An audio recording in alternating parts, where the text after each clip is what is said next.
नमस्कार दोस्तों साथियों।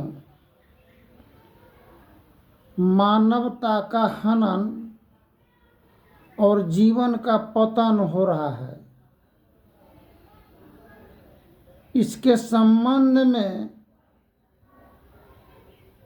मृत संजीवनी विद्या जानने की अति आवश्यक जरूरी है। मृत संजीवनी विद्या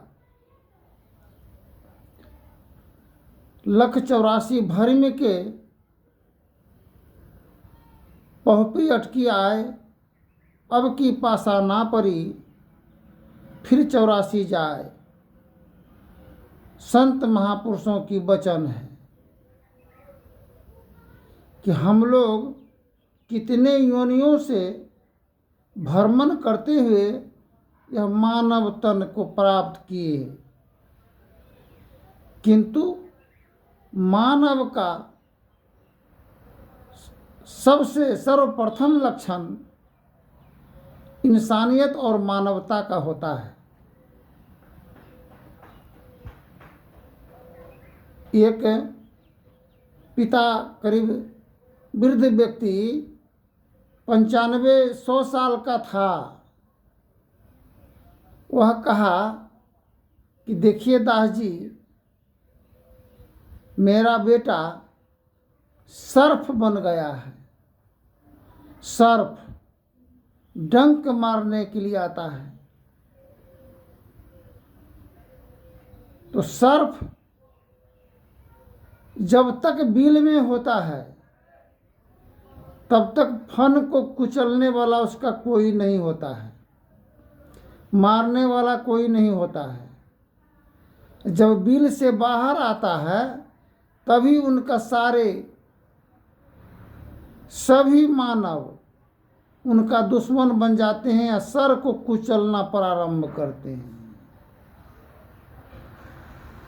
ठीक इसी प्रकार इंसान जब सर्प बन जाता है तो उसको कुचलने वाला बहुत मानव प्राणी होता है, किंतु सर्प को सर्प नहीं कुचलता है।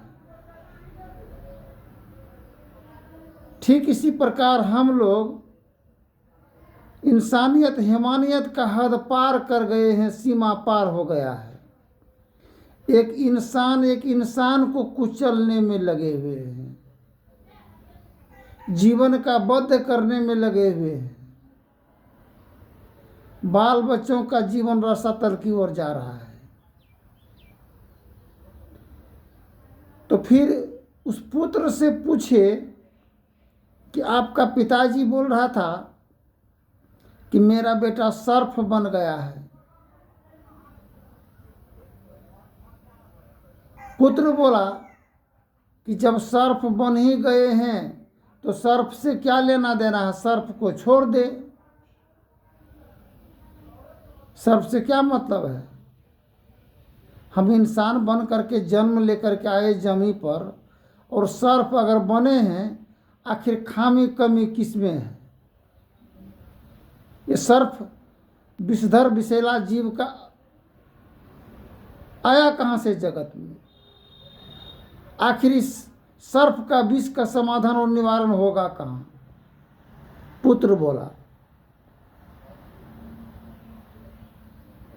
तो उसको उत्तर दिए कि देखिए,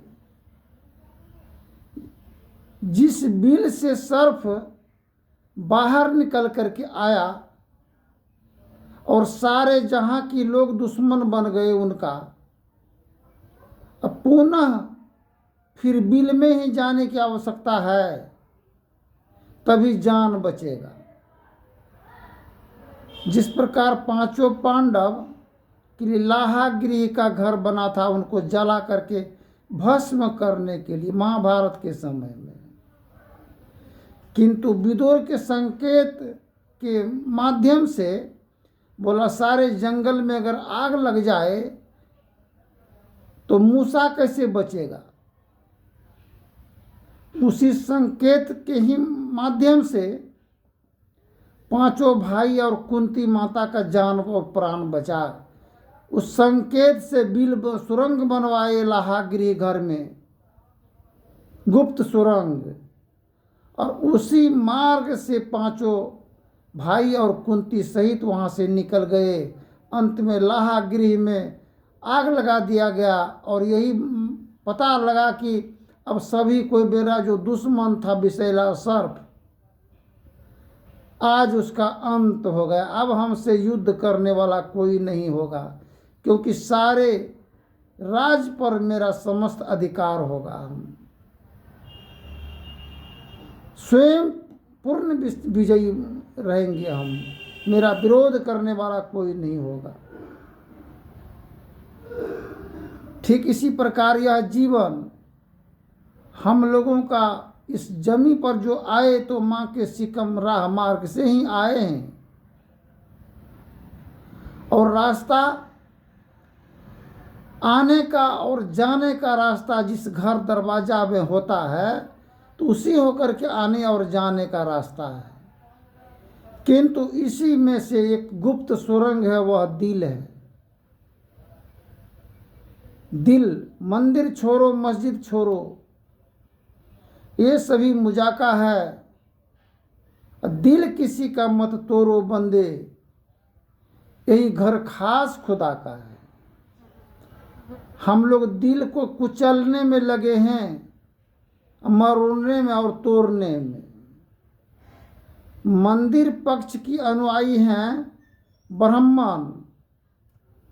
वेद पुराण से जितने वाक्यों को विवरण किया जाता है, कथा प्रवचन सत्संग जो भी होता है, भागवत कथा, वह 4 वेद से हम लोग जानते हैं। वेद के द्वारा मंदिर मूर्ति का पहचान होता है, देवी देवताओं से अवगत होते हैं। किंतु उनका भी वचन यही कहना है कि पर स्त्री गमन पाप। वहाँ जीवन का समाधान और निवारण नहीं हुआ। यह आग लगा हुआ जीवन में, चारों तरफ का आग लगी आकाश में, झरी झरी गिरा अंगार। संत नहीं होते जगत में, जल जाता संसार। वहाँ शांति नहीं मिला। मंदिर में पंडित की विचारधाराओं से जब अंतर हृदय की हाहाकार और दानव का अंत नहीं हो पाया, तो हम संत सदगुरु के शरण में गए, दीक्षा लिए और गुरुजनों के संगति में ध्यान साधन करने लगे। और उनका ही वाक्यों से, वचन से यह जानकारी प्राप्त हुआ कि परिस्थिति गमन पाप। 2 पक्षों की बात मिलता जुलता एक ही है। हम मंदिर से निकल के गुरु के आश्रम में गए, वहाँ भी वही बात था परा हुआ कि परिस्थिति गमन पाप। और जो गुरु शरण में गए तो वहाँ भी हम लोगों को यही जानकारी मिला कि परिस्थिति गमन पाप। और उसको मान करके हम लोग बैठ गए और जान पाए नहीं आखिर इसका अंतर भेद क्या है। इस अंतर हृदय जगत का रहस्य को नहीं जानने के कारण हम लोग दो ही वाक्यों की शब्दों से अपने आप को मर जाते हैं, मृत्यु को प्राप्त करते हैं। एक बार अब्दुल कादिर जिलानी के नाना के यहाँ पालन पोषण हुआ था। अब्दुल कादिर जिलानी का एक वृद्ध माताओं को एक ही पुत्र था जो अंत गति को प्राप्त किए मर गया, और गोद में बच्चा को लेकर के गए अब्दुल कादिर जिलानी के नाना के पास, क्योंकि बड़े पैगंबर और बुजुर्ग थे। वह पूर्ण रूपेण जानकारी था। बोला, देखिए आप तो महान हैं, सर्वशक्तिमान हैं, आपका प्रशंसा नाम का शोहरत सदियों से सुनते ही आए हैं।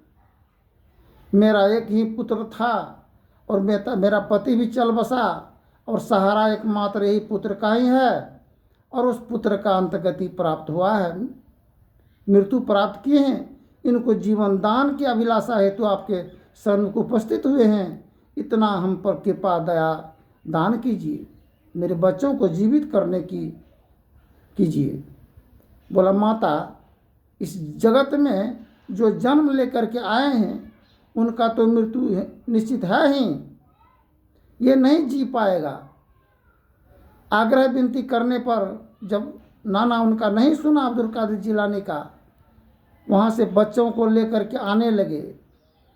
और बच्चा कहता है कि अब्दुल कादिर जिलानी जीवन और मौत का खेल खेलता है, उसी के सन्मुख ले जाओ माता, वो जीवित कर देगा।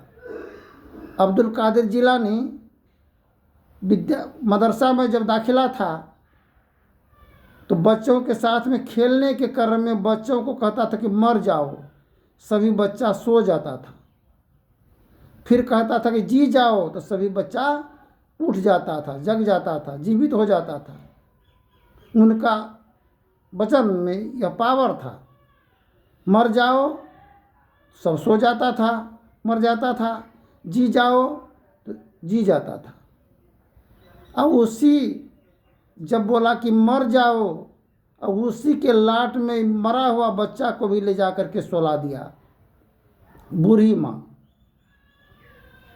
अब फिर अब्दुल कादिर बोला कि जी जाओ, जग उठो। सब बच्चा तो जगा, किंतु जो मरा हुआ बच्चा था वह नहीं उठा, नहीं जगा। अब अब्दुल कादिर जिलानी को मन में बहुत तकलीफ़ हुआ कि आज मेरा जो खेल का अंत हो जाएगा।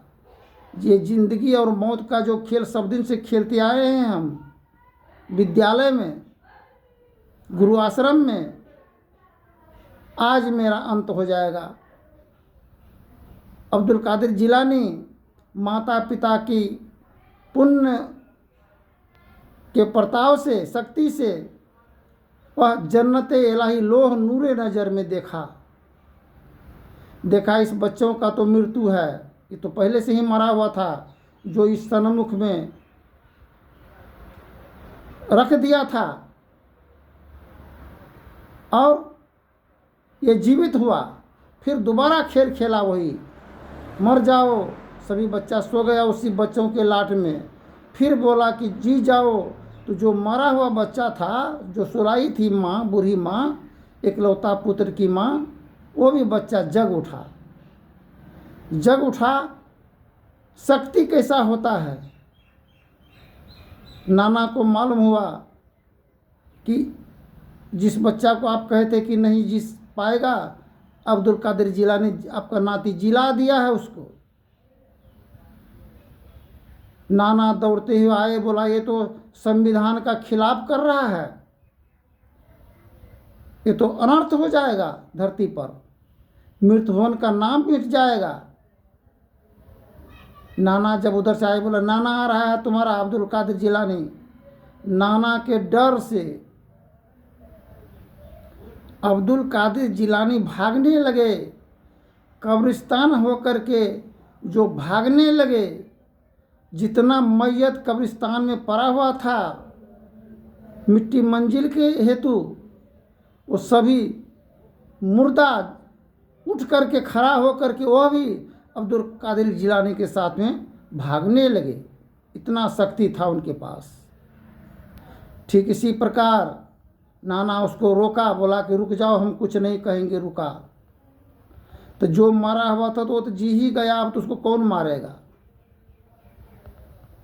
इंसान के शक्ति में मरने का स्वयं पावर है और जीने का स्वयं पावर है। जिलाने का स्वयं पावर है और मारने का स्वयं पावर है। इसमें ईश्वर परमात्मा का कोई इसमें लेखा जोखा नहीं है।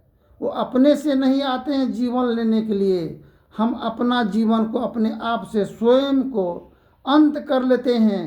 कैसे करते हैं? समाज को जलील करते हैं, माता पिता को बेवस मोहताज बनाते हैं, अपने गृह स्वामिनी धर्म पत्नी जो सुख देने के लिए आई उसको असीम दुख देते हैं। बाल बच्चों को तराही तराही नशाओं का सेवन में अपने जीवन को लिप्त पर करके अपने आप को हम रसातल और जहन्नम की ओर जा रहे हैं। धन्यवाद। जय हिंद, जय भारत आगे के प्रसंग में बोलेंगे।